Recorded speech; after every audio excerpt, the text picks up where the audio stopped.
Hi, everybody, and welcome to Staff Talk Sports. I am your grateful, humble, and highly favored host, Staff, and we are getting started with the first episode of this channel talking about the Premier League. And I don't know about you, but the vibes for this year has been absolutely electric. And I think a lot of it has to do with a bunch of different teams having a new look forward line, a lot of teams changing up some things, some teams having a shocking horror of a window. But we're going to get into all of that on today's episode. And whether you're here for the football talk, or you're here for the unhinged takes, or you're here to just watch me get absolutely slaughtered when my predictions start to not be correct. So, for the newcomers, I am Staff. I've been an Arsenal fan for 25 years of my life. Many of it have been very sad. I also watch other sports. I watch American football. I'm a huge Ravens fan. Shout out to Lamar.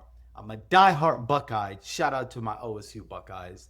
And I go wherever LeBron goes. Laker fans, don't shoot me, okay? But what we're going to do here on this channel is we're going to have no fluff, no corporate nonsense, just pure, unfiltered passion for the sports that we watch, mainly football, because that's my first love, and Arsenal's my first love. Sorry to the Ravens fans. But let's go ahead and get started with what we're going to do this week. We're going to get started by doing some predictions. Now, every week, I will try my absolute best to go ahead and give you my 4 predictions for the week, 4 games that I'll be keeping a close eye on and seeing how it plays out. And the 4 games that we selected this week. The first one, Aston Villa versus Newcastle. Goodness me, this is about to be a game that's going to be packed filled with drama. What a mess this summer has been for both clubs. Newcastle's transfer window has been an absolute horror story. Sorry to the Geordies all out there that might be watching this.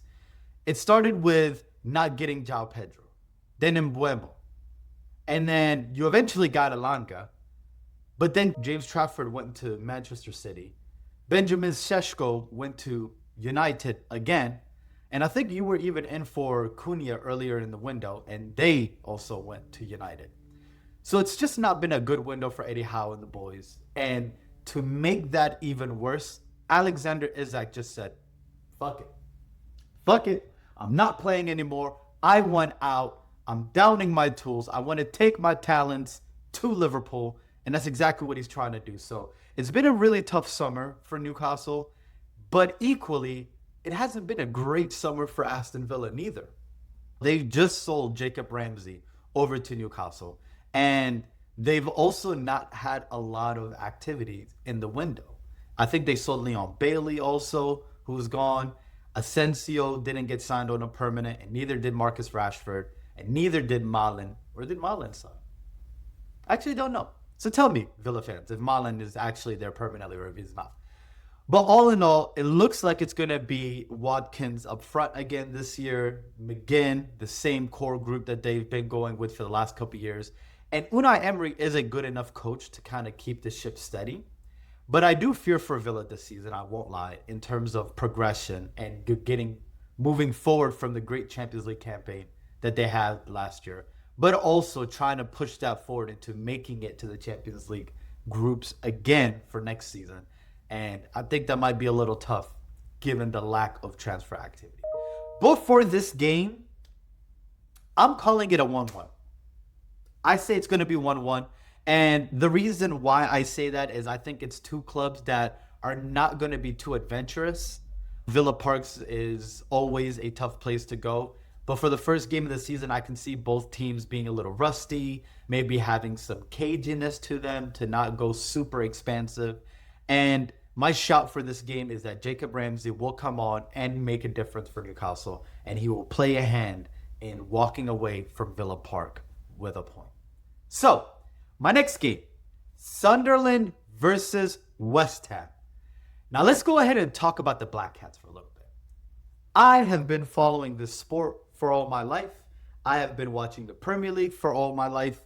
And Sunderland, for a good portion of my childhood, have been a steady Eddie. They've been there. They've always been around. The Stadium of Light was always an ugly place to go to. Not in imagery, just an ugly place for opposition fans to go to. And some of my best memories from childhood are in the Stadium of Light, the infamous balloon gate with Liverpool, when Mertesacker decided to just have his knees combust and fell over trying to get to the ball, and they went and scored. Thierry Henry's comeback to Arsenal, scoring the winner there. I think it was his last goal for us before his loan move ended. So a lot of memories in my childhood following and watching Sunderland. So I am very, very excited for them to be back in the Premier League and back in the fold of things. And they've had a great window. They've had some amazing signings. They've kept Enzo Lefebvre. Don't kill me if I'm saying his name wrong. They kept Enzo. So I do think that they might have enough to stay up the season. I think it's really hard for the promoted teams to stay with the pack. But I think there's some Premier League teams this season that are going to take a real step down in what they're doing, and West Ham being one of them. Things are not looking great over there for the Hammers. And Graham Potter is a good coach, but he's not a very imposing guy. And with a team that has lost to Mohamed Kudus and who might lose Paqueta either due to a transfer or a ban, it's just not looking great for them. Now, there is some exciting talent that I'll talk on later that might start featuring in West Ham moving forward, but this could be a tough season for them. And as a result, with the hype of Stadium of Light, with them being back in the Premier League, I predict that this will be 2-1 to the Black Cats, and Stadium of Light will be rocking. Now, the third game of the season. The third game is Forest versus Brentford. This one's fascinating because both teams have had a genuinely bizarre summer. Brentford has basically lost their whole identity of the club, bar their crest. And they've seen the exile of Norgard. They've seen Buemo leave. Johan Visa might be going to Newcastle. They have Thomas Frank and some of the backroom staff that have also left to Tottenham. So they've just been stripped down to their bare bones. Now, they are trying to make it a fight of it. They are trying to make signings. But this could be a tough season for Brentford, who have been punching way above their weight for a good few years now in the Premier League. Equally, Forest have had a very weird summer too. We saw the whole release clause debacle with Morgan Gibbs-White, where he looked like he was being kidnapped on national television in front of the whole world for his contract announcement video. So Marinakis is a funny character. He's a character with, admittedly, a lot of really sketchy backgrounds, but what billionaire owner doesn't have a sketchy background in the Premier League? So for this one, Forest and Brentford, I think both of them have had a tough summer, but Forest still have their core group intact. Chris Wood is still there. Elliot Anderson's still there. They're, I think, made the signing of James McAtee for Manchester City, and Omar Hutchinson, who could prove to be a shrewd bit of business in the same way that Anthony Elanga and Anderson was a few years ago. So for this, I think it's going to be a grind out 2-0 win for Nottingham Forest to start the season off. And now the big one. Sunday blockbuster matchup. And throughout my whole childhood, this has been the game in the Premier League. This has been the rivalry that has spanned this league to becoming a global phenomenon. It has been this matchup. And although both clubs are on different points of their journey, every time these two lock in, social media is a buzz. So with this being the first game of the season, there's a lot already riding on this game. For example, the striker situation. Benjamin Šeško, Victor Gyökeres. Both of these players have said no. I don't know if Šeško said no to Arsenal, but both of these players have had a difficult negotiation with the opposite club. For example, Victor Gyökeres, his former manager at Sporting was Ruben Amorim, and Manchester United were really interested in getting him early in the window, but it looked like his heart and his mind was very set on Arsenal. Now, conversely, Benjamin Šeško has been somebody that Arsenal and their data team have been following for years now. It's been someone we've been interested in since last summer. And Negotiations with him, his camp, and Leipzig have been very difficult. Arsenal decided to pivot over to Victor Gyökeres, which had Benjamin Šeško land at Manchester United. As a child, I've had times where I've felt unequivocally that Arsenal had a better team than Manchester United, especially early in my childhood. But somehow, some way, that satanic club used to always walk away with the title at the end of the season. Now, it comes to a level where I believe we are leaps and bounds the better team. But still, somehow, Old Trafford is a sticky, sticky place for us to go visit. And it is every single year. What's the predictions for this game? I genuinely feel like this game is going to hinge on how Ruben Amorim decides to line up. And what I mean by that is if he decides to be more conservative, more pragmatic, keep people behind the ball, try to play counter-attacking football, I think it can be a bit of a grind for Arsenal. And I think it will be hard for them to kind of break down that low block. But if he decides to play free-flowing football, if he decides to be on the front foot, if he decides to try to press high up, if he decides to be aggressive in attack, I think Arsenal could open the floodgates at Old Trafford. The stakes are very high for this. It's very high for Arsenal.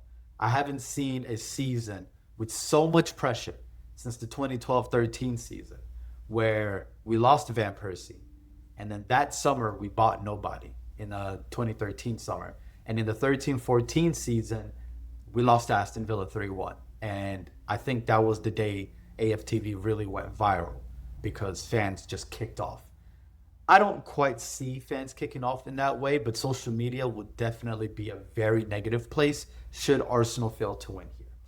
But with all that said, this time I think it will be different. This time I think Arsenal will come out in the front foot, and I am going with Arsenal 3, United 1. We're ready this season. Fucking go, boys.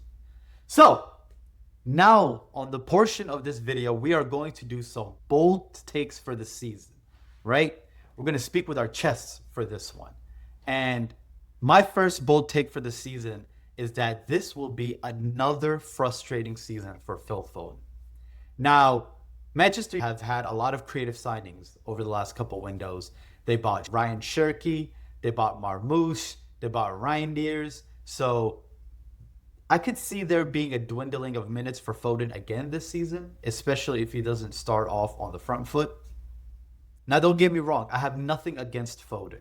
And some people in my personal life think that I hate him. And I actually don't hate him. I think he's a great player, but I do think that he's very limited in what he's trying to do. I think when teams hone in on him and create a game plan to try to stop him, his skill set can become limited in getting out of those type of situations. So, this is nothing against the former PFA Player of the Year. I just think that this will be another frustrating season. Pep Guardiola isn't the most forgiving manager. So if he feels like he's not up to scratch, he will bench him. And this isn't the same Foden that was behind David Silva, Bernardo Silva, Kevin De Bruyne. This is not that Phil Foden anymore. This is the Phil Foden where Manchester City should be his team, realistically, moving forward. So, if he is to get dwindling minutes, I can see that having a negative effect on him and the team. And mark my words, if what I am saying comes to be true, by January, there might be reports that Phil Foden is training away from the team. Now, that doesn't mean Manchester City will let him go or will sell him, but it will mean that it will create a weird dynamic between Foden, his camp, the club, and Pep Guardiola. So, my prediction is that by January, Phil Foden will be training away from the team and will have another season where he's struggling. Phil, don't shoot. Don't shoot me, please. My breakout stars for the season.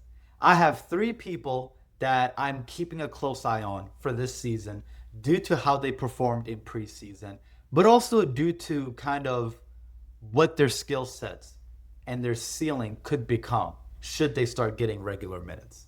My first one is Oscar Bob at Manchester City.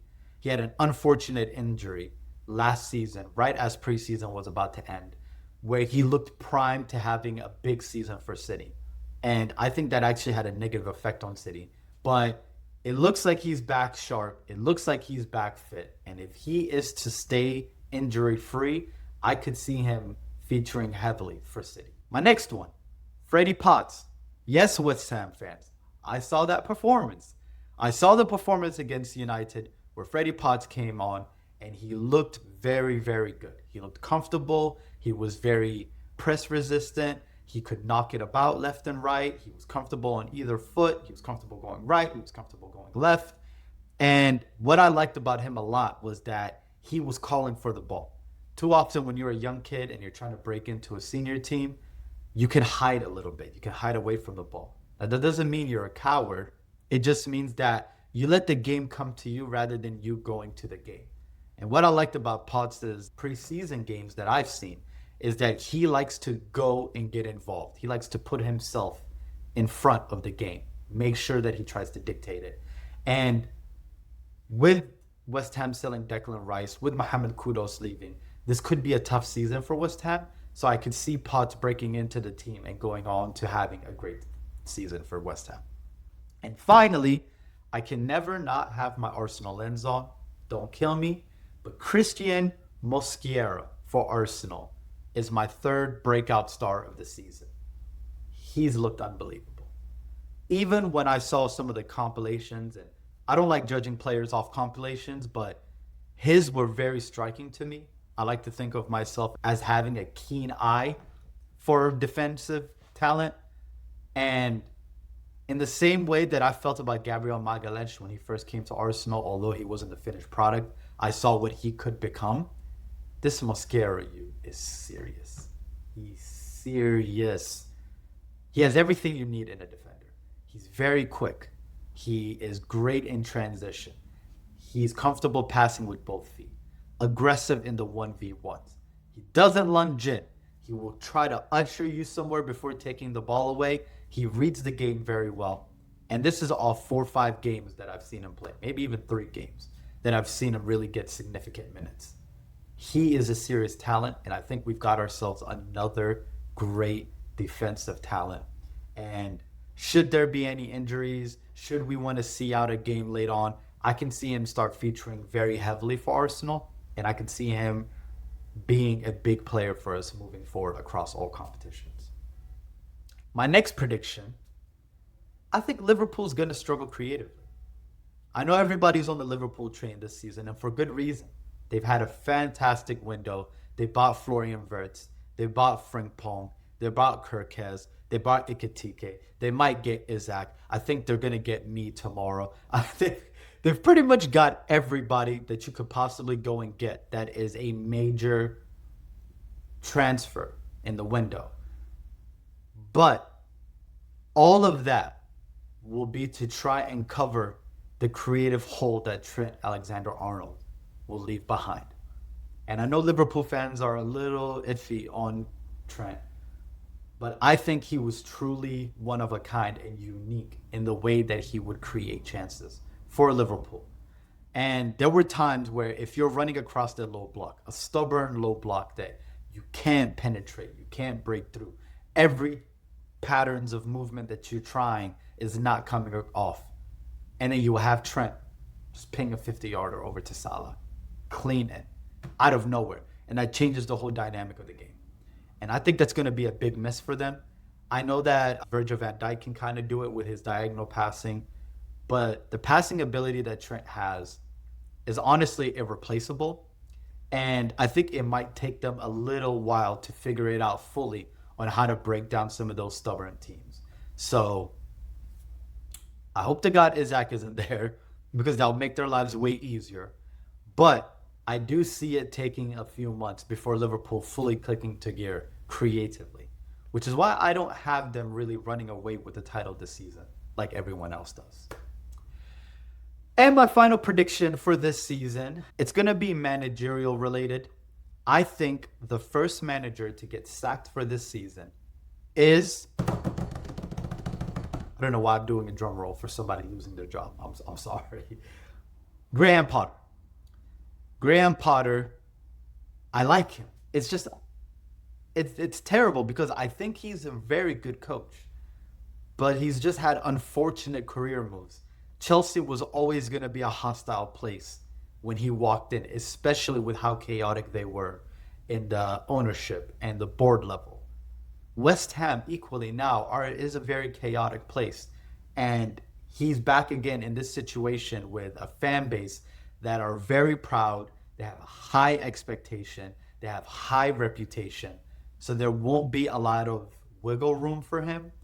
And if this season starts out to be very bad in the beginning, I could see the pressure starting to mount for him. So although I do like him as a coach, I do see Graham Potter being the first casualty as a manager in this season. Now, I wanted to talk about my club for a little bit, Arsenal Football Club. Let's talk about my beautiful club, my stressful, heart attack inducing football club. The online culture around Arsenal fans right now has been as toxic as I've ever seen. And I've lived through the Wenger out days. I've lived through the Unai Emery out days.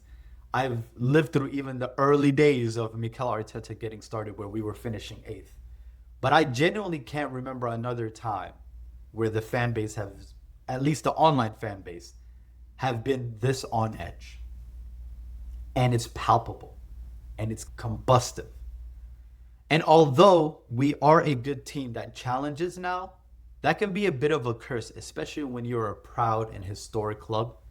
When you're challenging and not delivering, it can start giving you negative perception. You can start getting negative narratives attached to you from rival fans, from your own fans, from former players. Everyone starts to pile on the pressure. And that's exactly what's happening to Mikel Arteta and the boys right now. I will say, I know it's not the popular online discourse to say this. I do believe in Mikel Arteta. And I do believe in his vision. I genuinely do. But the signings have to reflect the ambition that he says he has in press conferences. Now, I'm not naive enough to think that a manager is the end-all be-all when it comes to transfer business. But I do think he does have a sway, especially with the credit that he's built with the board. And I just think in the last few windows, we have fallen short of where our expectations should be. But the thing is, I do back this manager and I do back our team.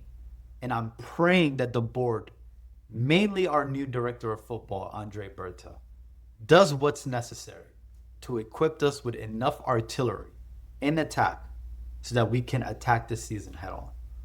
We have one of the best defensive units in the world.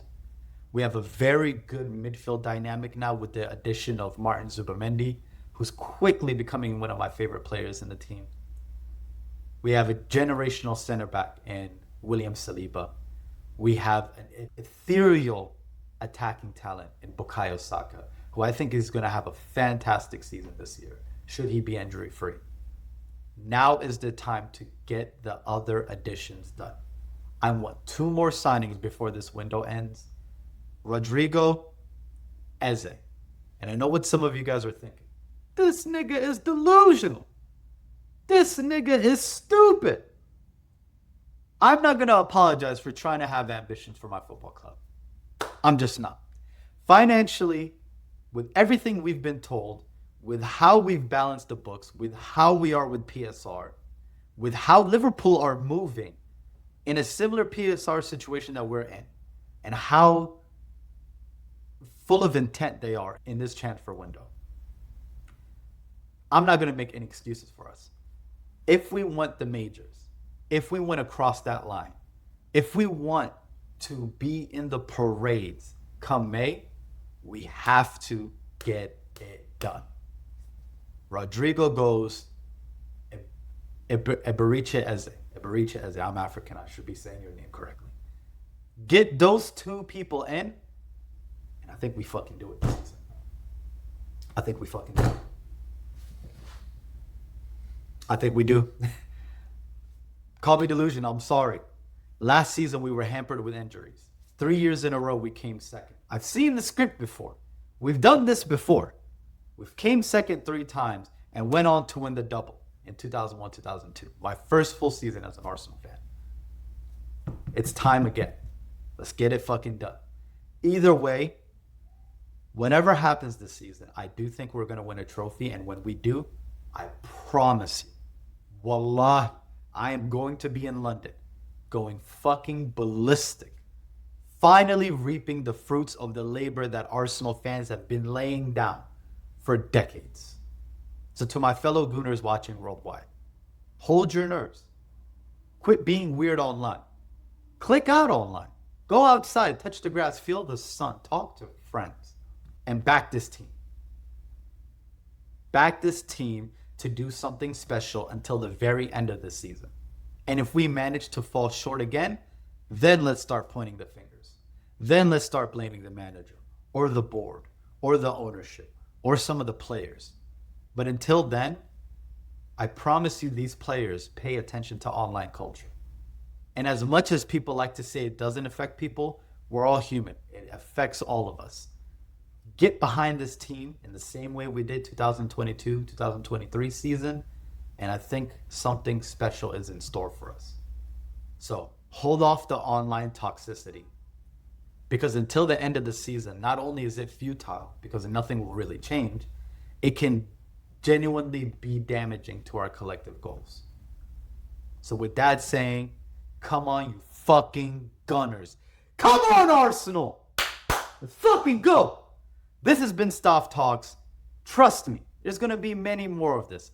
You can cuss me out. You can say I'm wrong. You can say, shut the fuck up, Yank. You can say what you'd like, but I'll be here giving my opinions, giving my takes to you guys every single week. And whether we're watching games together or we're having raw match reactions, we are not just going to be stopping with the Premier League. I will try and get on this camera and speak to you guys whenever I see fit.